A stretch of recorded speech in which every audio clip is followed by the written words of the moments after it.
చాలా మందికి తెలుసు ఓరియో బిస్కెట్స్ తోటి కేక్స్ చేసుకుంటాము, బ్రౌనీస్ చేసుకుంటామని. అంటే మనం చాలా వీడియోస్ చూసుంటాం కదా. ఎంతసేపు వీడియోస్ చూసి సాటిస్ఫై అవ్వడమే కానీ మనం ఎప్పుడైనా ట్రై చేసామా?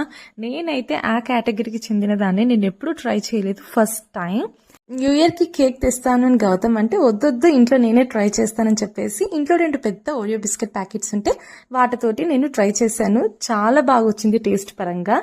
అయితే ఇది కేక్ అయితే కాదండి, ఇది బ్రౌనీ కేక్ అన్నమాట. దీని మీద మనం మంచిగా ఐస్ క్రీమ్ వేసుకొని తింటే చాలా బాగుంటుంది. మీకు ప్రాసెస్ కావాలంటే నేను చెప్తాను, బట్ ఇది పెద్ద ప్రొసీజర్ ఏమి ఉండదు, చాలా సింపుల్ ప్రాసెస్ కాబట్టి నేను మీకేం చెప్పట్లేదు. వీడియోలో చూస్తేనే అర్థమైపోతుంది. ఇంకా చిన్నగా ఉన్నప్పుడు మనకు ఒక బిలీఫ్ ఉండేది, న్యూ ఇయర్ రోజు మనం ఏమైనా చేస్తే ఇయర్ అంతా మనం అదే చేస్తాము అని. సో నేను న్యూ ఇయర్ రోజు చేసిన నా కేక్ సక్సెస్ అయింది. టేస్ట్ కూడా చాలా బాగుంది. ఇయర్ అంతా నేను ఇలానే చేస్తానన్నమాట. నా వంటలు సక్సెస్ అయితే చాలా బాగుంటాయి. మీకు ఇలాంటి బిలీఫ్ ఉంటే కామెంట్ సెక్షన్ లో చెప్పండి.